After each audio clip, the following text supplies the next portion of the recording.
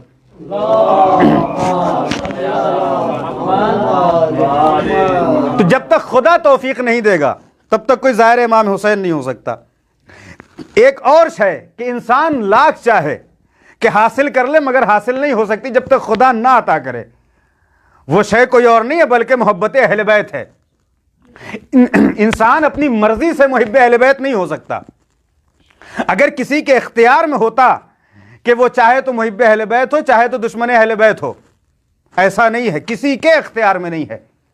اگر ایسا ہوتا ظاہر ہے کہ ہر باپ اپنی اولاد کو اپنے راستے پہ چلانا چاہتا ہے، کیونکہ اس کی نظر میں جو راستہ اچھا ہوگا وہ اسی پہ اپنی اولاد کو لے کے جائے گا کہ یہی راستہ بہتر ہے۔ تو اگر محبت اہل بیت انسان کے اختیار میں ہوتی تو دشمنان اہل بیت کی اولادیں محب اہل بیت نہیں ہو سکتی تھی۔ نہ جانے کتنے اہل بیت کے دشمن ہیں جن کی اولادیں محب اہل بیت ہیں۔ بڑا مشہور نام ہے تاریخ میں ہارون رشید۔ کتنے بیٹے تھے؟ مشہور جو ہیں وہ دو ہیں، امین و مامون۔ ایک اور بیٹا جس کا نام تھا قاسم معتمن۔ محبت اہل بیت ہر ایک کے دل میں جاگزی نہیں ہو سکتی، خدا جسے عطا کرے گا وہی محب اہل بیت ہوگا۔ نام قاسم معتمن۔ صاحب معراج السعادہ نے مختصر سے حالات لکھے کہ قاسم معتمن ہارون کے وہ بیٹے تھے کہ ہارون جلدی تعارف نہیں کراتا تھا کہ یہ میرا بیٹا ہے۔ ایک بار ہارون نے خود قاسم معتمن اپنے بیٹے سے کہا کہ بیٹا مجھے لوگوں کے درمیان یہ کہتے ہوئے شرم آتی ہے کہ تم میرے بیٹے ہو۔ کیوں؟ اس لیے کہ قاسم معتمن محب اہل بیت تھے اور دنیا چھوڑ چکے تھے، زاہدوں والی زندگی گزار رہے تھے، ظاہر محب اہل بیت تھے، دنیا سے کوئی لگاؤ نہیں تھا ان کا۔ ہارون بہت چاہتا تھا کہ میری اولاد ہے، میرا بیٹا ہے تو میرے نقش قدم پہ چلے، مگر بیٹا محب اہل بیت۔ ہارون کہہ رہا ہے کہ قاسم مجھے شرم آتی ہے بتاتے ہوئے کہ تم میرے بیٹے ہو۔ بیٹا بھی محب اہل بیت تھا، کیسے خاموش رہ جاتا؟ کہا مجھے بھی لوگوں کو بتاتے ہوئے شرم آتی ہے کہ تو میرا باپ ہے۔ ظاہر ہے کہ بیٹا محب اہل بیت، باپ کا کردار زمانے کے سامنے آیا ہے۔ مجھے بھی شرم آتی ہے کہ تو میرا باپ ہے۔ اس نے مشورہ کیا اپنے مشیروں سے، لوگوں نے کہا کہ شاید آپ نے اپنے بیٹے کو اپنی جائیداد اور اپنی حکومت میں سے کوئی حصہ نہیں دیا ہے، اس لیے آپ کا بیٹا آپ سے خفا رہتا ہے، آپ اسے کہیں کا گورنر یا کوئی عہدہ اسے عطا کر دیجئے، شاید یہ پھر آپ کا پیروکار ہو جائے، آپ سے محبت کرنے لگے۔ ہارون کے ذہن میں خیال ہے کہ بات تو صحیح ہے کہ ابھی تک میں نے اسے کچھ نہیں دیا ہے۔ اس نے کہا کہ ٹھیک ہے، میں اپنے بیٹے کو مدائن کا گورنر بنا دیتا ہوں۔ ادھر جیسے ہی قاسم معتمن کو یہ بات پتا چلی، قاسم معتمن نے کہا کہ دیکھے مجھے دنیا سے کوئی لگاؤ نہیں ہے، مجھے کہیں کی کوئی حکومت اور نہ ہی کوئی منصب، مجھے کچھ نہیں چاہیے۔ بہت سمجھانے کے بعد لوگوں نے کہا کہ لے لو، تمہارے باپ تمہیں دے رہے ہیں، گورنر بنا رہے ہیں، تمہیں کچھ نہیں کرنا ہے، صرف جانا ہے، بیٹھنا ہے، سارا کام تمہارے غلام کریں گے۔ جب قاسم معتمن نے دیکھا کہ اب بچنے کا کوئی راستہ نہیں ہے، اب کہیں نہیں جا سکتے، زبردستی یہ لوگ کریں گے ضرور، لہٰذا قاسم معتمن نے کہا ٹھیک ہے، کب جانا ہے؟ کہا دوسرے دن تمہیں نکلنا ہے مدائن کے لیے۔ دوسرا روز جب آیا، دوسرے دن کا سورج جب نمودار ہوا، اب قاسم معتمن کو تلاش کیا جا رہا ہے تو کہیں کوئی پتہ نہیں ملتا، نہ اپنے حجرے میں ہے، نہ علاقے میں، کہیں بھی نہیں ہے۔ اب ظاہر ہے کہ ہارون رشید جو حاکم ہے اس نے کہاں کہاں نہیں تلاش کرایا ہوگا، لیکن کہیں پتہ نہیں قاسم معتمن کا۔ قدموں کے نشان کے ذریعے سے کچھ لوگوں نے اندازہ لگایا کہ یہ قاسم کے قدم کے نشان ہیں، اس سے پتہ چل سکتا ہے کہ قاسم کہاں گئے ہوں گے۔ کچھ دور تک قدموں کے نشان کے ذریعے سے انہوں نے پتہ لگایا، اس کے بعد جب راستے میں دریا آیا تو پھر قدم کے نشان بھی نہیں۔ اب ظاہر ہے کہ قدم کے نشان مٹی پہ آ سکتے ہیں، پانی پہ آ نہیں سکتے۔ اب کوئی پتہ نہیں قاسم معتمن کا. کچھ دنوں کے بعد پتا چلا کہ قاسم معتمن بصرہ میں ہیں, اور جب پہنچے ہیں تو وہاں جا کے یہ نہیں کہا کہ میں ہارون رشید کا بیٹا ہوں تاکہ لوگ عزت کریں, بلکہ مزدوری کرنے والوں کا سامان خریدا جس سے مزدوری کی جائے. بنائی کرنے والا جو سامان ہوتا ہے, پھاوڑا خرید لیا اور اس طرح کی چیزیں خرید لی تاکہ وہ بنائی کریں, مزدوری کریں, اور جا کے بصرے کی ایک مسجد کے دروازے پہ جا کے بیٹھ گئے, ہاتھ میں قرآن تلاوت ہو رہی ہے. یہ صرف قاسم معتمن کا ایک واقعہ نہیں ہے, بلکہ ہمیں سیرت بھی بتائی جا رہی ہے کہ محب اہل بیت کی یا شیعہ اہل بیت کی سیرت کیا ہوتی ہے. صرف زبانی دعویٰ نہیں تھا کہ میں محب اہل بیت ہوں. ہم میں سے نہ جانے کتنے ایسے دعوے دار ہیں کہ ہم محب اہل بیت ہیں, ہم اہل بیت کے شیعہ ہیں, ہم اہل بیت کے چاہنے والے ہیں, لیکن ایک طرف دل میں اگر اہل بیت کی محبت کا دعویٰ ہے تو دوسری طرف دنیا کی محبت بھی ہے. اگر ہمارے دل میں اہل بیت کی محبت ہے تو یہ بھی خواہش ہے کہ کوئی ایک اچھی سی کوئی اچھا سا منصب مل جائے, شہرت تھوڑی سی مل جائے, تھوڑی سی دولت مل جائے. ہر ایک انسان کے اندر یہ جذبہ پایا جاتا ہے اور اس کے لیے نہ جانے کتنی صعوبتیں برداشت کی جاتی ہیں. مگر یہ قاسم معتمن ہے, چاہتے تو ہارون رشید کا دیا ہوا وہ آفر جو ہارون رشید نے دیا کہ ٹھیک ہے تم مدائن کے گورنر بن جاؤ, وہاں بھی چاہتے تو جا سکتے تھے. ہم یہ مشورہ دے سکتے ہیں, حالانکہ ہماری کوئی حیثیت تو ہے نہیں, ہم کہہ سکتے تھے کہ قاسم معتمن آپ جائیے مدائن اور وہاں جا کے گورنر رہیے آپ, اور آپ تو محب اہل بیت ہیں ہی, اور ساتھ میں عیش و آرام کی زندگی بھی آپ کو مل رہی ہے. عجب نہیں کہ قاسم آواز نے کہ دیکھو انسان کے جسم پہ غذا کا بہت اثر ہوتا ہے, جس کا کھاتا ہے اسی کی گاتا ہے. ابھی تک میں بچا ہوں اس لیے محب اہل بیت ہوں, لیکن جب حکومت کا آب و دانہ میرے شکم میں جائے گا تو پتہ نہیں وہ محبت کا جذبہ باقی رہے یا نہ رہے. قاسم معتمن بصرہ پہنچے اور ایک سیرت دے رہے کہ اہل بیت کا شیعہ ہوتا کیسا ہے. کیسا شیعہ؟ بصرہ میں پہنچے, مسجد کے دروازے پہ ہاتھ پہ قرآن تلاوت جاری ہے. ایک شخص آتا اور آنے کے بعد وہ مزدوروں کو تلاش کر رہا ہوتا ہے اپنے مکان کی تعمیر کے لیے. دیکھا کہ مسجد کے دروازے پہ عجیب و غریب مزدور بیٹھا ہے, بیٹھا بھی ہے تو فضول نہیں بیٹھا ہے, غیبت نہیں کر رہا ہے, کچھ نہیں کر رہا ہے, بلکہ ہاتھ میں قرآن اور تلاوت کر رہا ہے. قریب جانے کے بعد پوچھتا ہے کہ تم میرے لیے مزدوری کرو گے؟ کہا بیٹھا ہی اسی لیے ہوں. کیا مزدوری لوگے؟ 6 درہم تقریباً, جہاں تک میرے ذہن میں ہے 6 درہم. انہوں نے کہا کہ میں ایک دن کا 6 درہم لوں گا. کہا ٹھیک ہے. اس میں آنے والے نے سوچا کہ بڑا عجیب و غریب مزدور ہے, مومن بھی ہے, تلاوت بھی کر رہا تھا جب تک انتظار میں بیٹھا تھا, اور اگر مزدوری بھی کرے گا تو سب سے کم قیمت قاسم معتمن لے رہے ہیں مزدوروں میں. لے کے گئے مزدوری کی. اس نے دیکھا کہ قاسم معتمن نے ایک دن میں 3 مزدوروں کے برابر کام کیا. محب اہل بیت ہے, ہارون رشید کا بیٹا ہے, حاکم کا بیٹا ہے, اتنا چھوٹا کام کر رہا ہے, اتنی محنت کا کام کر رہا ہے. بتا رہے ہیں ہمیں کہ دیکھو نہج البلاغہ مولا علی کا ارشاد گرامی ہے, من احبنا اہل البیت فلیستعد للفقر جلبابا. جو ہم اہل بیت کی محبت کا دعوے دار ہے اسے تنگ دستی کا لباس پہننے کے لیے آمادہ رہنا چاہیے. مولا علی کا قول ہے یہ نہج البلاغہ, جو ہم اہل بیت کی محبت کا دعویٰ کرتا ہے اسے لباس فقر پہننے کے لیے آمادہ و تیار رہنا چاہیے. حاکم کے بیٹے تھے مگر مزدوری پہ آ گئے ہیں, اور ہمیں بتا رہے ہیں کہ دیکھو ہمیں مشکلوں والی زندگی, صعوبتوں والی زندگی قبول ہے, مگر اہل بیت کا دامن چھوڑنا قبول نہیں ہے. ایک دن میں 3 مزدوروں کے برابر کام. کوئی تصور کر سکتا ہے شہر کا سب سے بڑا جو رئیس ترین آدمی ہو اس کے بیٹے سے کوئی کام کرا کے دکھائے, اگر وہ کرے گا بھی تو کتنا کر لے گا, کیونکہ اسے عادت ہی نہیں ہے. ایک آدمی جتنا کام کر لے گا کوئی بھی کام, رئیس شہر کا بیٹا اتنا کام اکیلا نہیں کر سکتا. کیوں؟ اس لیے کہ اسے عادت نہیں ہے. مگر یہ قاسم معتمن ہے, محلوں میں رہے ہیں, لیکن جب آئے ہیں مزدوری کے تو ایک دن میں 3 مزدوروں کے برابر. اب جب کام ختم ہو گیا, اس شخص نے جو لے کے آیا تھا اس نے ان کی مزدوری ادا کی, اور اس کے بعد دونوں خدا حافظ. ایک ہفتے کے بعد دوسرے دن پھر آیا وہی شخص, اور آنے کے بعد انہی قاسم معتمن کے پاس آیا, نام بھی نہیں جانتا, کچھ نہیں جانتا, دیکھا ویسے ہی بیٹھے ہیں تلاوت کر رہے ہیں. قاسم معتمن, چلو آج بھی جو تھوڑا سا کام بچا ہے وہ پورا کر دو, میں کسی اور کے پاس جانا نہیں چاہتا. قاسم معتمن کا جواب, حب دنیا اور حب اہل بیت میں فرق کیا ہوتا ہے؟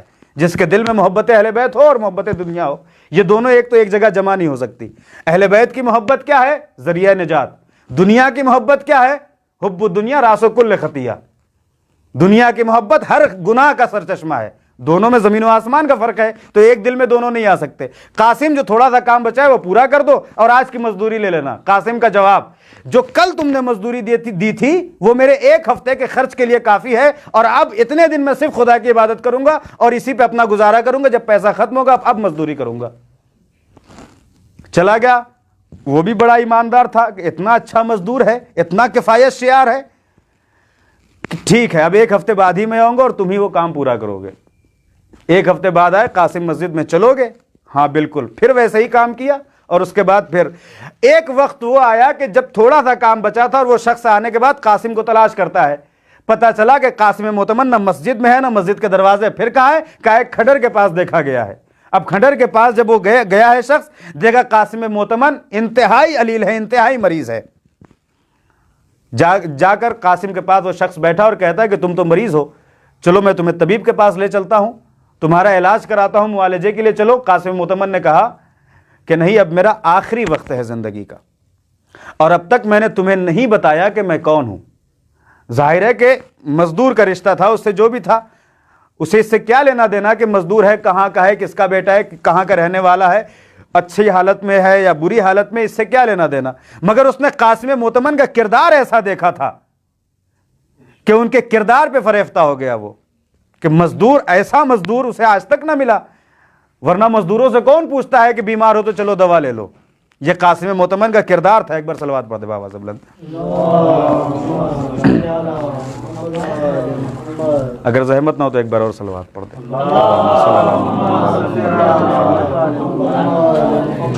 یہ قاسم معتمن کا کردار تھا. قاسم مریض لگ رہے ہو، بیمار لگ رہے ہو، چلو دوا لے لو معالجے کے لیے. کہا نہیں، یہ میرا آخری وقت ہے اور اب تک میں نے تمہیں نہیں بتایا کہ میں کون ہوں. کہا کون ہو بتاؤ؟ کہا میں ہارون رشید کا بیٹا ہوں. کہا حاکم؟ کہا بالکل. کہا پھر تم مزدوری کر رہے ہو؟ کہا کیونکہ مجھے اس کی حکومت سے کچھ نہیں لینا تھا، اور چونکہ یہ میرا آخری وقت ہے لہٰذا اب میں تمہیں بتا رہا ہوں کہ میں ہارون رشید کا بیٹا ہوں. اور یہ میرے ہاتھ میں جو انگشتری ہے، انگوٹھی ہے، قاسم نے اپنی انگلی سے وہ انگشتری نکالی اور اس شخص کے حوالے کی. کہا جب میں دنیا سے رخصت ہو جاؤں اسے ہارون رشید کے حوالے کر دینا، اور کہہ دینا، یہ جملہ ہے محب اہل بیت کا، اور کہہ دینا کہ میں نے تمہاری حکومت سے کچھ نہیں لیا، صرف یہی ایک انگوٹھی لی تھی، اور اب جاتے جاتے وہ بھی واپس کر کے جا رہا ہوں. محشر میں میرا اور تمہارا کوئی حساب کتاب نہیں رہے گا. تم اپنی حکومت کا حساب کتاب دو گے، میں اپنے عمل کا حساب کتاب دوں گا. اس کے بعد قاسم معتمن کہتے ہیں کہ اے شخص مجھے اٹھا کے بیٹھا دو. قاسم معتمن سہارے سے بیٹھے ہیں. پوچھا کہ تم بیمار ہو، تم لیٹے ہی رہو تو تمہارے لیے بہتر ہے. کہا نہیں، میں یہ دیکھ رہا ہوں کہ میری نظروں کے سامنے سرکار رسول اللہ تشریف لا رہے ہیں. اور اس کے بعد ظاہر ہے کہ محب اہل بیت ہے، اور کچھ مقامات ایسے ہیں جہاں اہل بیت کا وعدہ ہے کہ ہم اپنے محبوں کے پاس آتے ہیں. ان میں سے ایک ہے موت کا مقام. جب انسان دنیا سے رخصت ہونے والا ہوتا ہے تو اہل بیت تشریف لاتے ہیں. پنجتن تشریف لائے، قاسم معتمن دنیا سے رخصت ہو گئے، اور جاتے جاتے ہمیں پیغام دے گئے کہ محب اہل بیت کا کردار کیسا ہوتا ہے. اور یہ قاسم معتمن جو ہارون رشید کے بیٹے ہیں مگر اس کے باوجود بھی محب اہل بیت ہیں، اور ہمیں یہ بتا دیا کہ دیکھو خدا جسے چاہے گا، جس کے دل میں چاہے گا، نور محبت اہل بیت داخل کر دے گا. ہر انسان اپنی مرضی سے محب اہل بیت نہیں بن سکتا. خدا جسے چاہے گا وہی محب اہل بیت ہو سکتا ہے. خدا جسے چاہے گا وہی ذکر اہل بیت کر سکتا ہے. خدا جسے چاہے گا وہی مجلس اہل بیت میں شرکت کر سکتا ہے. مجلس ظاہر ہے کہ یہ مختصر سی مجلس ہے، گفتگو ختم ہوئی، مصائب و ختم دعا ہے انشاءاللہ. مختصر سی مجلس تھی. عام طور سے ہمارے یہاں وہ مجالس جس میں چند افراد شریک ہوں ان کو زیادہ اہمیت نہیں دی جاتی. چھوٹی سی مجلس تھی. البتہ اس سے بڑی کوئی مجلس نہیں ہو سکتی جس میں اہل بیت کی آمد ہو جائے، لیکن کہا یہ جاتا ہے کہ چھوٹی سی مجلس تھی. اسی ایران کا ایک واقعہ ہے. مشہور خطیب تھے، نام اس وقت میرے ذہن میں نہیں ہے. روزہ خان تھے. جب ایام ازا کا چاند نمودار ہوتا تھا تو علاقے میں جتنی مجلسیں ہوتی تھی وہ گھوم گھوم کے پڑھا کرتے تھے. ان کے پاس ایک مومنہ آتی ہے اور آنے کے بعد کہتی ہے کہ اے روضہ خان، تم خطیب اہل بیت ہو، میں نے بھی اپنے گھر فرش عزا بچھائی ہے، اگر تمہارے پاس وقت ہو تو میرے گھر بھی آ کے چھوٹی سی مجلس خطاب کر دو۔ اس روضہ خان نے کہا کہ میں نے سارے وعدے لے لیے ہیں، ابھی اس وقت میرے پاس کوئی وقت نہیں ہے، لہٰذا میں معذرت چاہتا ہوں۔ اس مومنہ نے بڑی گزارش کی تو انہوں نے کہا ٹھیک ہے، جب میں رات تک تمام جگہوں سے فارغ ہو جاؤں گا اس کے بعد میں تمہارے یہاں آگے پڑھ دوں گا مجلس۔ دیر رات تک یہ مصروف تھا یہ خطیب، اور جب آخری وعدہ جو ان کا تھا وہ پڑھ چکے اور اس کے بعد یہ اپنے گھر گئے اور بستر استراحت پہ جب لیٹے ہیں آرام کے لیے، تھوڑی سی آنکھ لگی تھی، خواب میں دیکھا کوئی نقاب پوش بی بی ہے اور آگے کہہ رہے روضہ خان تو نے میرے ساتھ انصاف نہیں کیا۔ تڑپ کے رہ گیا، پوچھا بی بی آپ کون ہیں؟ کہ جس کا تو ذکر کرتا ہے میں اسی کی ماں ہوں، لیکن تو نے انصاف نہیں کیا۔ کہا بی بی میں نے کون سا ایسا گناہ کر دیا؟ کہا جو تم نے وعدہ کیا تھا کہ جب تمام مجلسوں سے فارغ ہو جاؤ گے تو تم اس مومنہ سے جو تم نے وعدہ کیا تھا جس نے صف عزا بچھائی ہے وہ تمہارا انتظار کر رہی تھی، میں بھی تمہارا انتظار کر رہی تھی کہ تم آؤ گے اور میرے لال کا تذکرہ کرو گے، مگر تم نہیں آئے۔ خواب سے بیدار ہوا، اسی عالم میں اس مومنہ کے گھر پہنچا، دیکھا کہ ویسے ہی صف عزا بچھی ہوئی ہے اور انتظار ہو رہا ہے کہ خطیب آئے گا تو مجلس خطاب کرے گا، سرکار سید الشہداء کا مصائب بیان کیا جائے گا۔ یہ پہنچا اور پہنچنے کے بعد اس نے اپنے وعدے کو پورا کیا۔ صف عزا کہیں بھی بچھائی جاتی ہے، کوئی مجلس چھوٹی بڑی نہیں ہوتی، بلکہ اس سے بڑی کوئی مجلس نہیں ہے جہاں پہ حسین کی ماں تشریف لے آئے۔ ارباب اعضاء، جن ایام کا ہم سال بھر انتظار کرتے ہیں وہ ایام بھی ہم سے آہستہ آہستہ رخصت ہو رہے ہیں۔ یہ ایام کہ جب ہمارے یہاں حسین کی یتیمہ کا ماتم کیا جاتا ہے، حسین کی 4 سال کی بیٹی کا ماتم کیا جاتا ہے۔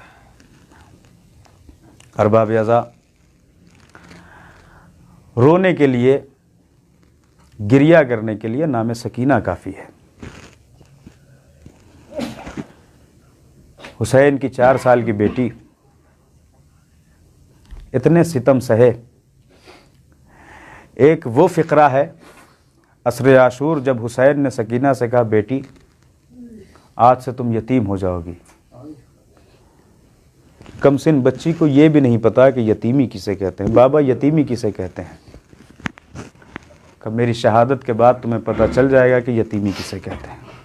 عجب نہیں کہ شہزادی سکینہ کے ذہن میں وہ منظر رہا ہو کہ جب مسلم کی شہادت کی خبر امام کو ملی تھی تو امام حسین نے جناب مسلم کی یتیمہ کو اپنے زانوں پہ بٹھایا تھا، سر پہ دست شفقت پھیرا تھا، جس سے جناب مسلم کی وہ یتیمہ سمجھ گئی کہ یہ سلوک، یہ رویہ تو یتیموں کے ساتھ اختیار کیا جاتا ہے کہ ان کے سر پہ دست شفقت پھیرا جاتا ہے۔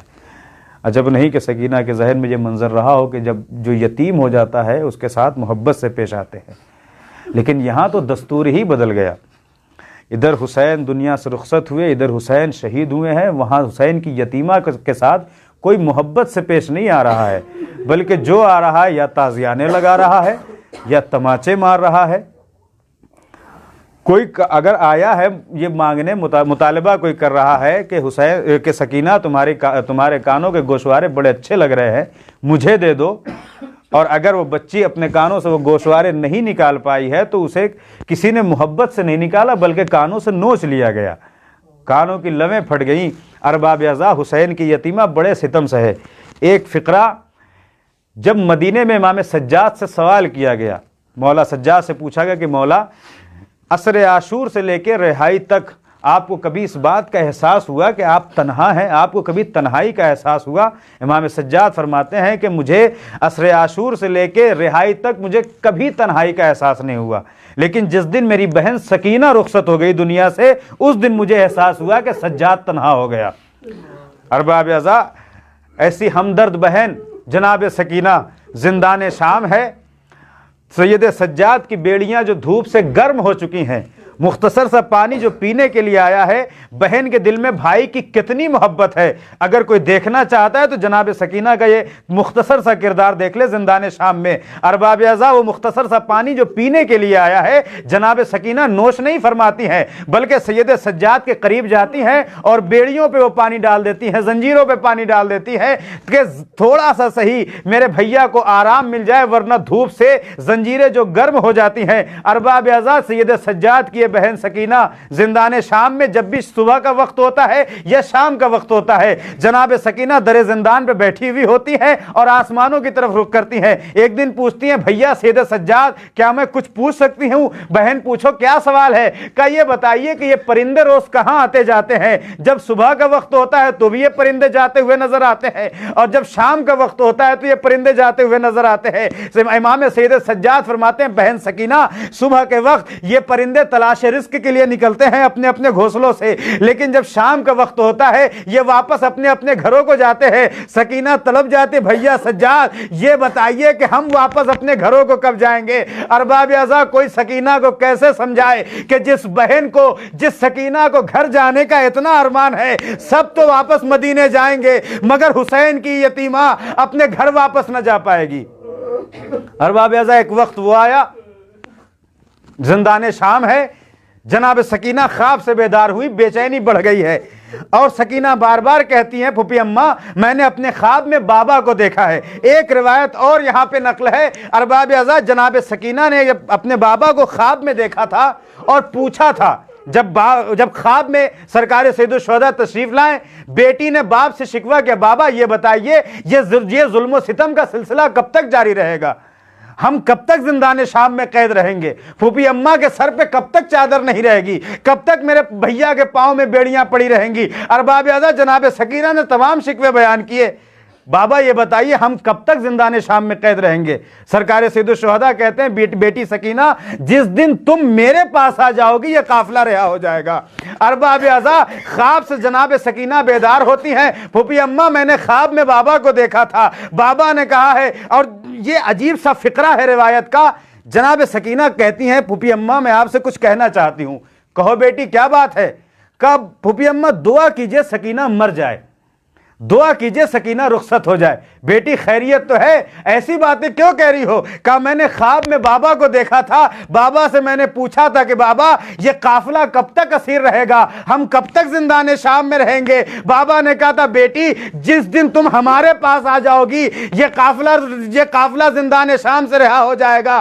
ارباب اعضاء، جناب سکینہ کہتی ہے پھوپھی اماں آپ میرے لیے دعا کیجئے کہ میں دنیا سے رخصت ہو جاؤں تاکہ آپ رہا ہو جائیں، میرے بھیا کے پاؤں سے بیڑیاں اتر جائیں، کمر سے لنگر اتر جائے۔ ارباب اعضاء، وہ وقت آ گیا، سکینہ انتہائی بے چین ہے کہ ایک مرتبہ یزید کے کانوں تک سکینہ کے رونے کی آواز پہنچی، استفسار کرنے پہ پتا چلا کہ سکینہ نے اپنے بابا کو خواب میں دیکھا ہے۔ کیا وجہ ہے کہ اتنا بے چین ہے؟ کہ خواب میں بابا کو دیکھا ہے۔ ایک مرتبہ سر حسین زندان شام میں لایا گیا کہ بیٹی کے پاس اس کے باپ کا سر لے جاؤ، شاید بیٹی کو کچھ سکون مل جائے۔ ارباب اعضاء، عصر عاشور سکینہ نے اپنے بابا کو دیکھا تھا، اب یہ زندان شام ہے، وہاں عصر عاشور جب اپنے بابا کو دیکھا تھا تو کیا دیکھا تھا؟ حسین زندہ تھے، بھلے ہی خون میں لت پت تھے، تیر پیوست تھے، مگر حسین زندہ تھے۔ لیکن یہ زندان شام ہے، حسین نہیں آئے ہیں بلکہ حسین کا سر آیا ہے۔ اب جب حسین کا سر زندان شام میں آیا،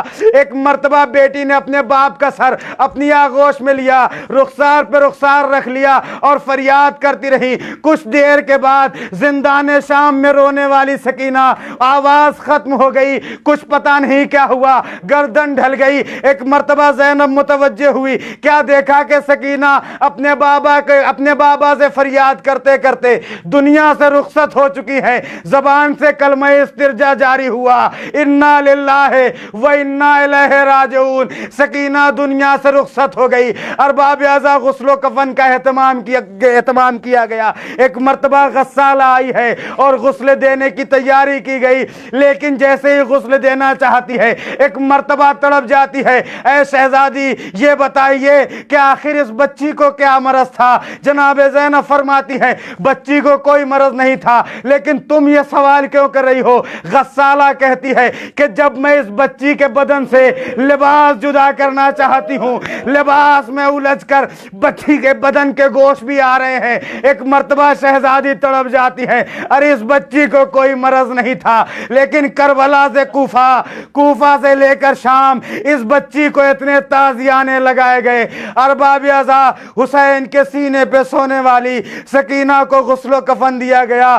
بیمار امام جنازہ لیے ہوئے قبر کے قریب آیا, اور ایک مرتبہ جب قبر میں اترنا چاہتے ہیں قبر سے 2 ہاتھ برآمد ہوئے, لاؤ میری امانت کو میرے حوالے کر. سیعلم الذین ظلموا ای منقلب ینقلبون انا للہ و انا الیہ راجعون. الہی بحق زہرا ابیہا و بالہا و بنوہا, پروردگارہ عظمت آل محمد کا واسطہ ہماری اس مختصر سی عبادت کو قبول فرما. پروردگارہ تجھے واسطہ ہے محمد و آل محمد علیہ السلام کا, پوری دنیا میں جہاں کہیں بھی مریض مومنین پریشان حال ہیں ان کی پریشانیوں کو دور فرما, جو مقروض ہیں ان کے قرض کو غیب صدا فرما دے, جو بیمار ہیں انہیں شفائے کامل و عاجل عنایت فرما. پروردگارہ تجھے واسطہ ہے جناب سکینہ بنت الحسین کی مظلومی کا, پروردگارہ ہمیں اس وبا سے جس میں اس وقت پوری دنیا گرفتار ہے ہمیں اس سے نجات عطا فرما. پروردگارہ ہماری ہر دلی اور جائز مراد کو پوری فرما.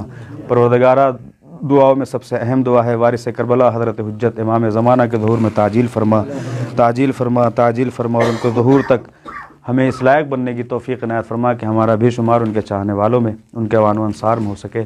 ربنا تقبل منا انک انت السمیع العلیم. گزارش ہے کہ ایک مرتبہ پھر سورہ حمد اور 3 مرتبہ سورہ اخلاص کی تلاوت فرما کر مرحوم محمود حیدر ابن انور حسین کی روح کو ایصال فرما دے.